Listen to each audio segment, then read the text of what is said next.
Mateus 26, versículo 47 ao 50 diz assim: enquanto Jesus ainda falava, Judas chegou, um dos 12. Com ele estava uma grande multidão armada com espadas e porretes,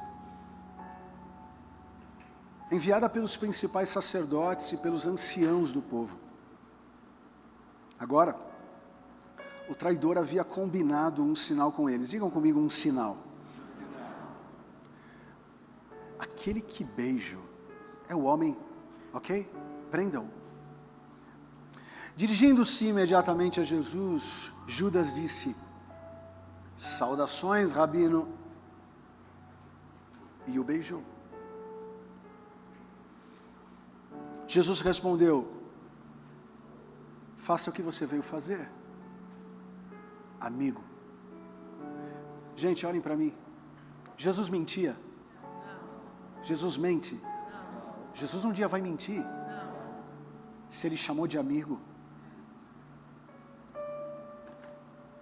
é porque Judas era seu amigo e ele o tinha como amigo. Então, os homens avançaram, agarraram Jesus e o prenderam. Pai, muito obrigado pela tua palavra, que é lâmpada para os nossos pés, é luz para o nosso caminho. Eu tenho um grande desafio aqui de, nos próximos 20 minutos, pregar a tua palavra. Que eu diminua, que o Senhor cresça. Pai, que esse sermão que vem de ti, venha falar não somente aos que estão presentes, mas também aqueles que estão online, ao vivo, mas também aqueles que assistirão um outro dia. Que os ingredientes dessa refeição possam nos alimentar para mais uma semana. Alguns esqueceram que foi pregado no último domingo, mas que alimentou. Eu não me lembro o que eu comi na quarta-feira, mas eu me lembro que comi e que fui bem alimentado. Que assim seja esse sermão, que sirva de alimento sólido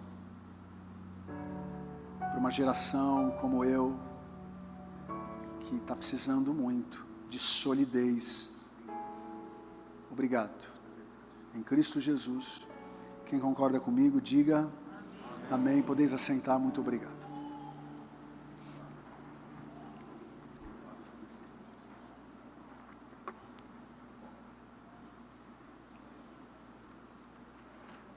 Amém.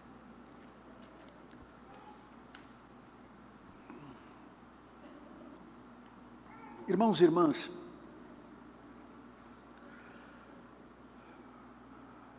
acho que em um ponto ou outro, todos nós já lemos essa passagem e tivemos um pensamento que deu na cabeça de Judas, a ponto dele ter traído aquele que de fato era seu amigo. Seja você um teólogo, seja você uma diarista, seja você um engenheiro ou um filósofo, é muito incômodo nós pensarmos nesse cara que vendeu, sabe, ele não vendeu o pai dele, já seria uma catástrofe. Ele não vendeu a mãe, o tio, o filho. Ele vendeu nada mais, nada menos que o salvador da vida dele.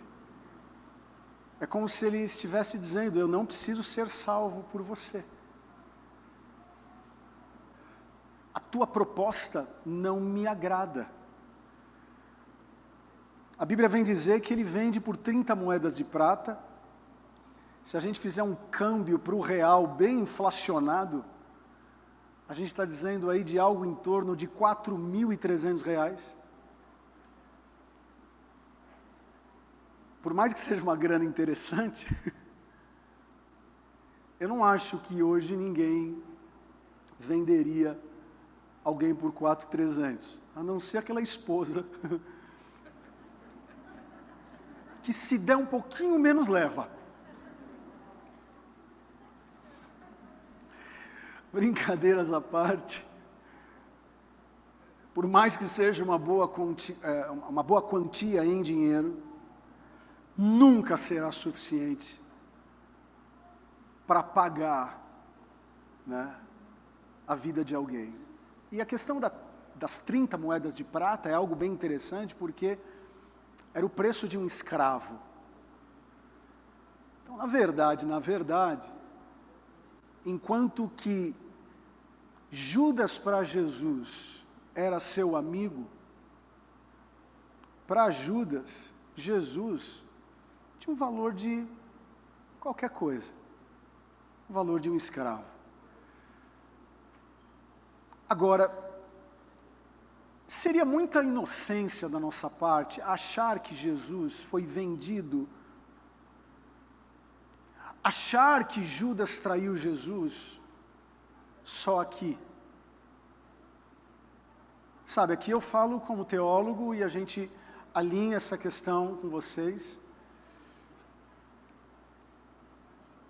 Eu acho que é meu dever alinhar esse assunto com vocês.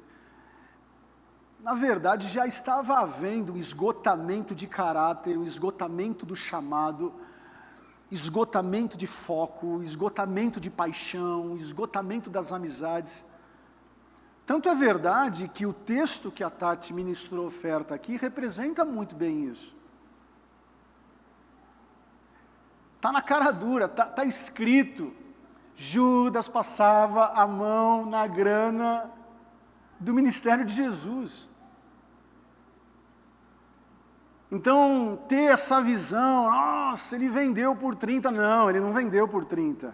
Ele vendeu por 30, ele vendeu nas rodas de conversa, ele vendeu quando ele queria dar uma cutucada, ele vendeu quando ele achou que Jesus era apenas um rabino, ele vendeu quando ele não se ligou que aquilo que aquela mulher estava fazendo não era filantropia, era adoração. Então, assim, é um início, ou foi um início muito antes dessa cena.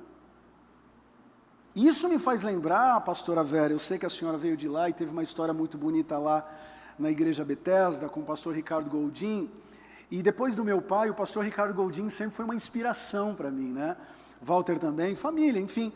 O pastor Ricardo sempre foi uma inspiração para mim. Eu era mais novo e eu ouvia na Musical 105.7.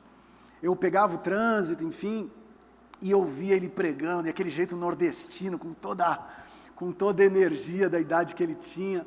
E uma vez ele falou algo que eu nunca me esqueci. Ele falou o seguinte: se você pegar uma reta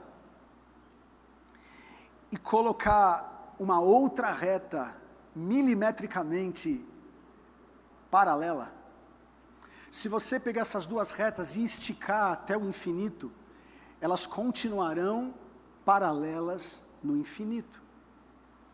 Mas se você pegar uma reta e abrir, ainda que seja 0,00001 na angulação, se você esticar essas duas retas no infinito, elas estarão infinitamente distantes.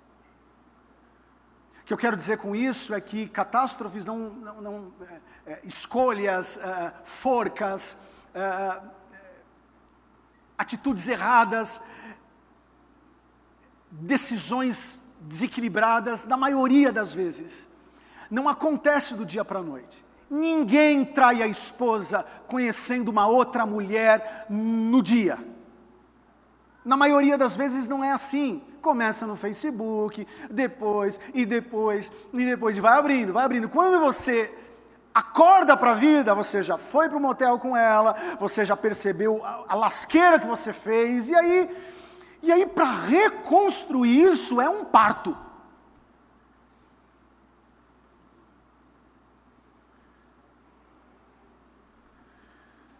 Então, eu de maneira bem prática aqui, eu quero trazer para vocês 5 princípios que Judas, ele menosprezou Essa angulação foi aberta antes das 30 moedas. Aí você fala assim, Rodrigo, mas eu não vou vender Jesus. Tá bom, mas você pode vender Jesus através da venda do teu casamento. Talvez você pode vender Jesus através da venda do teu caráter. Você está precisando tanto desse emprego que você já colocou em xeque o teu caráter.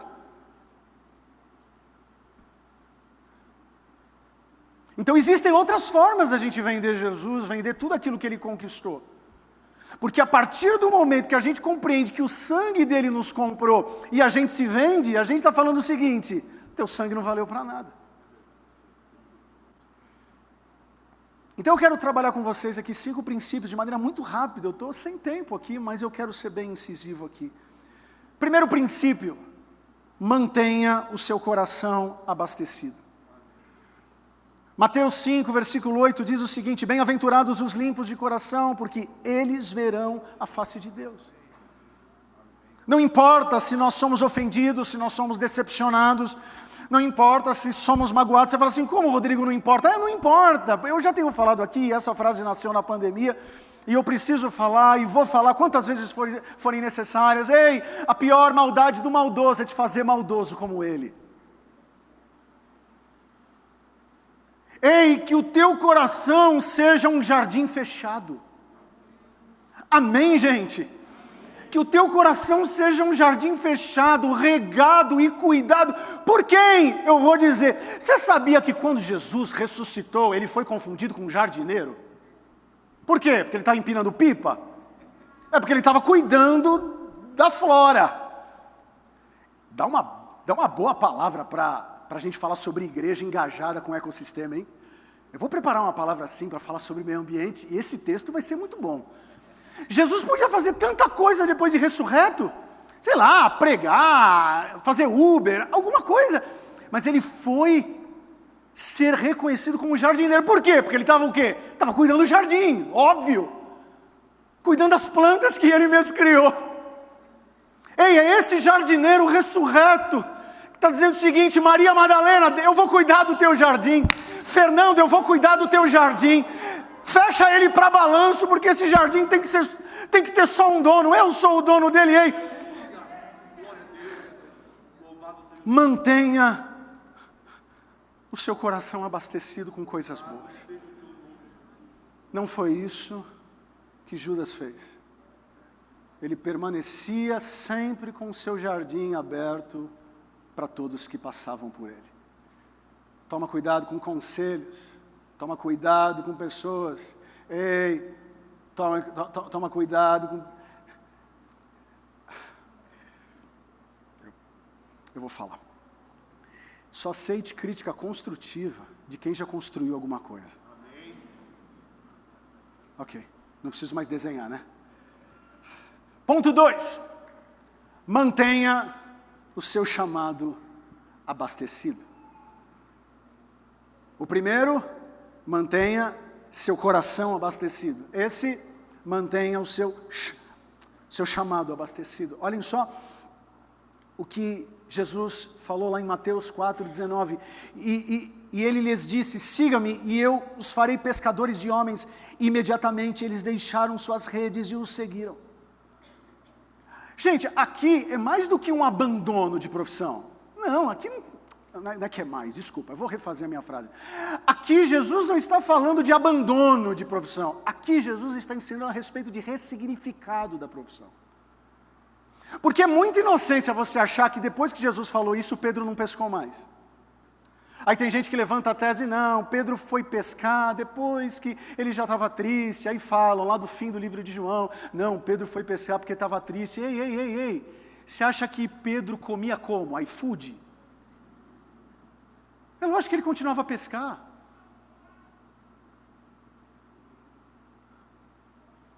É lógico que ele continuava a pescar. Talvez ele não pescava para ganhar dinheiro, mas ele pescava para comer. Jesus não está falando que você que é engenheiro tem que deixar a engenharia, você que é diarista tem que deixar essa profissão, não. O que Jesus está falando é o seguinte, ei, use os teus dons, a tua vocação, a tua profissão, para expandir o reino de Deus. Ei, diarista, será que Deus te chamou apenas para tirar sujeira de casa? Ou talvez para limpar o coração das pessoas que você convive? Você que é engenheiro, será que Deus te chamou apenas para você fazer conta e levantar muro? Ou Deus te chamou como Neemias para reconstruir os muros do teu patrão? Da tua empresa, da tua família? É isso que Jesus está falando. E isso Judas não vivia. O que ele sabia fazer era o quê? Teoricamente era o contador da turma. Mas ele não estava usando o que ele tinha de melhor em favor do reino. Muito pelo contrário, estava colocando no outro bolso.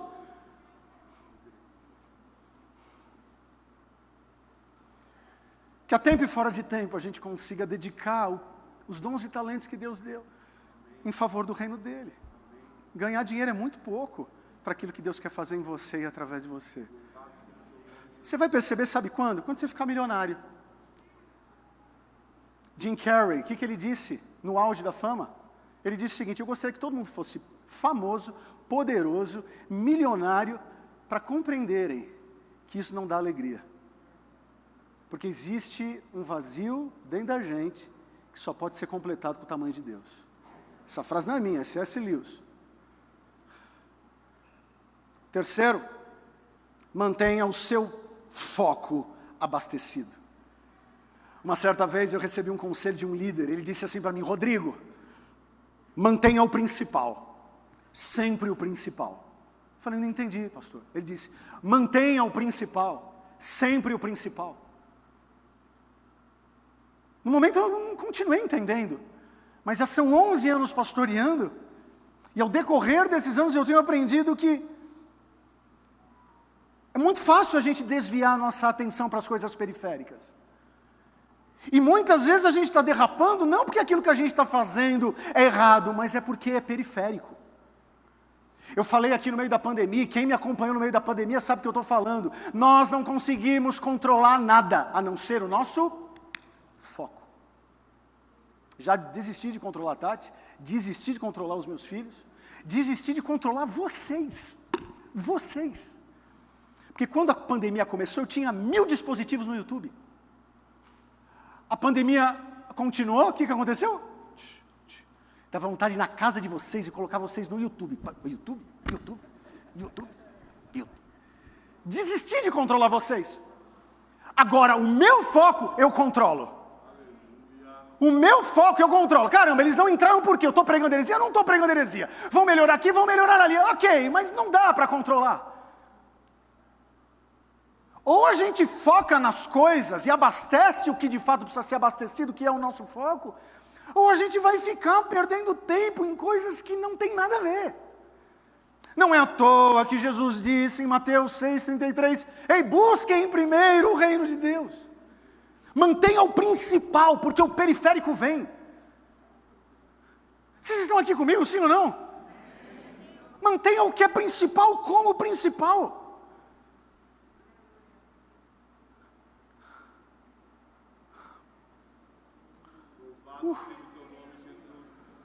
Quarto, mantenha a sua paixão abastecida.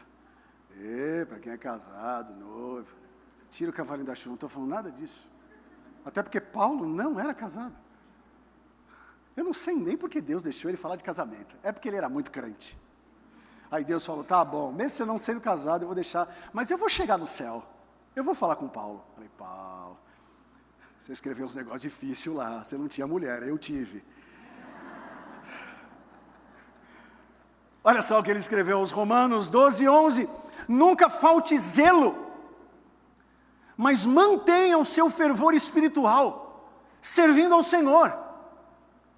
Ei, a gente precisa tirar essa ideia de que paixão é reação. Alguma pessoa faz alguma coisa para mim, eu me apaixono por ela. Ei, paixão não é reação, paixão é decisão.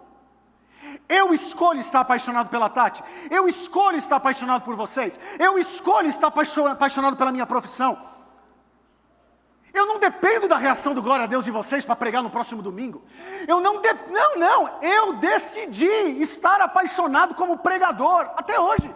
Graças a Deus, aleluia.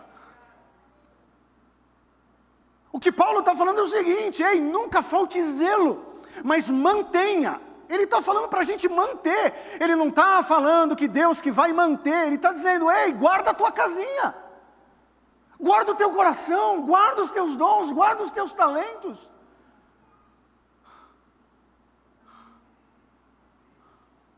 Sabe mesmo, quando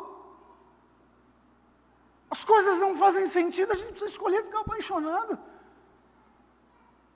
Eu estava falando essa semana e nos próximos dias vocês vão ficar sabendo a respeito disso. Estava conversando com um missionário que ele acreditava que o chamado dele era para o Canadá. E ele arrumou as malas. Quando ia para o Canadá, aconteceu alguma coisa familiar, que eu não quero expor aqui o que aconteceu, e ele não conseguiu ir para o Canadá. Aí ele falou assim, Senhor, eis-me aqui, eu achava que era no Canadá, mas eu estou com um coração missionário. O Senhor, através do pastor dele, disse, você vai para o Peru. Ok, vou para o Peru, já não tenho mais nada, estou apaixonado, eu escolhi estar apaixonado. Aí ele me ligou, já está 5, 6 anos no Peru, fazendo um trabalho missionário incrível. Ele me chamou para falar o seguinte, Rodrigo, estou precisando de oração. Eu falei, por quê? O que você está inventando? Deus tocou no meu coração e eu escolhi dizer sim, eu estou indo para povos não alcançados. Eu, minha esposa e minha filha, a gente sabe que o pau vai quebrar, a gente sabe que a gente pode morrer pelo Evangelho, mas eu decidi estar apaixonado. Eu não preciso de outros para me apaixonar, porque aquilo que Jesus fez por mim já foi suficientemente poderoso para eu dizer, eis-me aqui.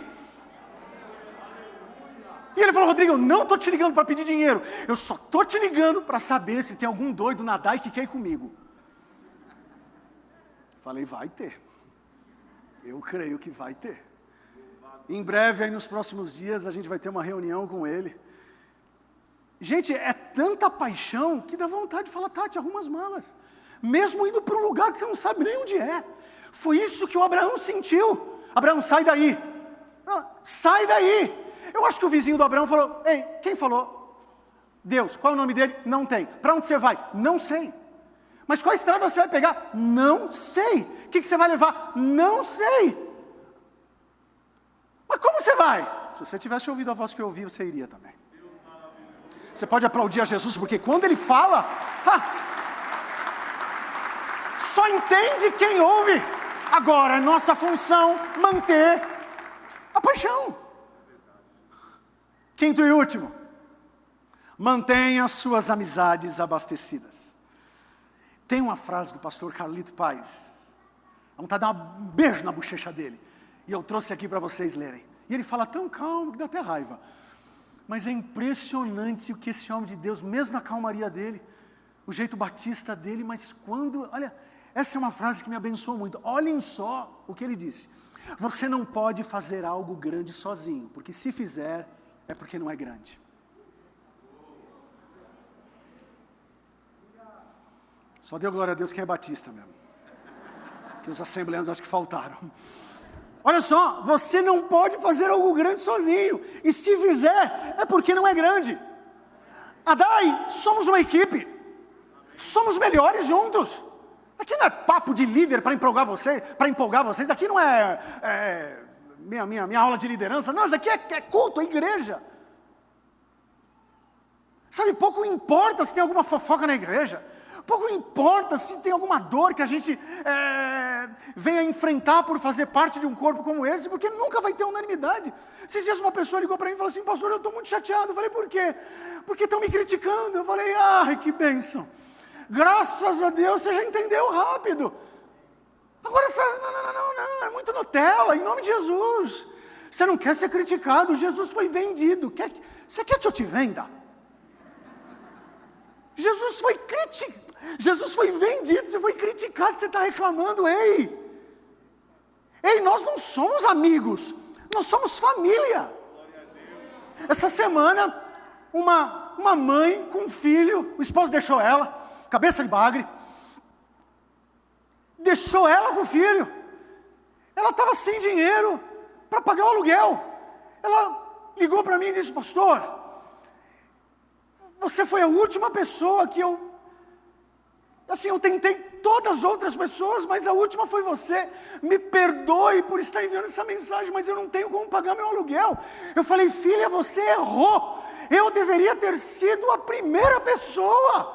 Gente, não passou 20, aí eu coloquei no grupo da pastoral, eu falei, gente, precisamos ajudar, a igreja está sem condições agora, mas vamos se unir aqui, gente, em menos de 20 horas, chegou o valor. Ei, nós não somos amiguinhos, nós somos família lavada e remida pelo sangue de Jesus Cristo.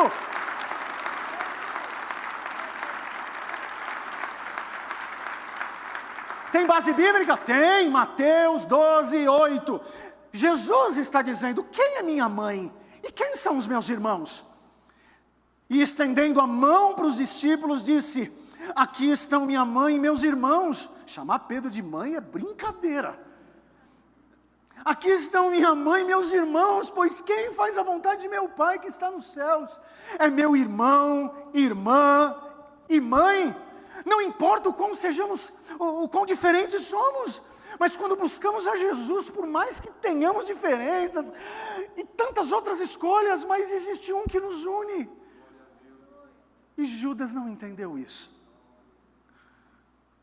Às vezes eu me pergunto, sabe, como teria sido a vida de Judas se ele tivesse realinhado as suas amizades, se ele tivesse realinhado a sua paixão, se ele tivesse realinhado o seu foco, se ele tivesse realinhado o seu chamado, se ele tivesse realinhado o seu coração, como teria sido a vida dele? Ah, Rodrigo, já estava predestinado, tá bom, então é o Judas, é o Jonas. Porque se você pegar a história, tanto Judas traiu como Pedro, naquele momento crucial. Mas a diferença é que Pedro não guardava nada, Judas guardava. Ele ia alimentando, foi alimentando isso por 3 anos. Pedro não, ele errava, me perdoa Jesus. Errava, me perdoa Jesus. Errava, me perdoa Jesus, eu sou um cabeça de bagre mesmo. E falava e tomava pancada de Jesus, e falava. Judas não, a gente não vê muitos diálogos. E quando Judas falava, falou o texto que a Tati leu. Eu acho que isso aí, né? Sabe qual é o fim? O fim de um foi a casa, o fim do outro foi a forca. Pequenas angulações de linhas, hoje, pode resvalar no teu futuro. Nós não temos mais idade para errar. Quem aqui não tem mais idade para errar? Levanta a mão. Tem gente que acha novinho, não quer levantar a mão, não. Tem gente, não temos mais idade para errar. Fala para a pessoa que está ao teu lado, eu não tenho mais idade para errar. Fala para ele, se eu não acertar hoje, eu posso comprometer meu futuro amanhã. Qual vai ser a nossa escolha? Quais serão as nossas escolhas? Judas traiu, Pedro também. A diferença não foi naquele momento. A diferença foi nos últimos 3 anos. Um estava abastecido, o outro não. Que em nome de Jesus, possamos compreender que a autoavaliação é importante. E quando nos faltar o poder da autoavaliação, que possamos pedir a avaliação do alto, para que Ele possa reabastecer sempre o nosso coração. Se você pode, abaixe sua cabeça, feche seus olhos. Deus, que eu sempre me lembre que o Senhor me ama. Deus, que não possamos escolher a corda, que possamos escolher a casa,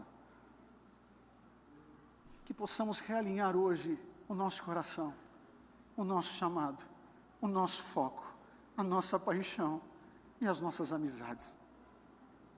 Pai, cuida da gente, que a gente venha sempre se lembrar do quanto o Senhor nos ama. Eu não tenho dúvidas que se Judas tivesse pedido perdão, o Senhor o perdoaria como perdoou o Pedro. Pai, tem pessoas aqui que vão enforcar ou estão pensando em enforcar a sua família, enforcar os seus sonhos, enforcar os seus projetos, enforcar a sua profissão.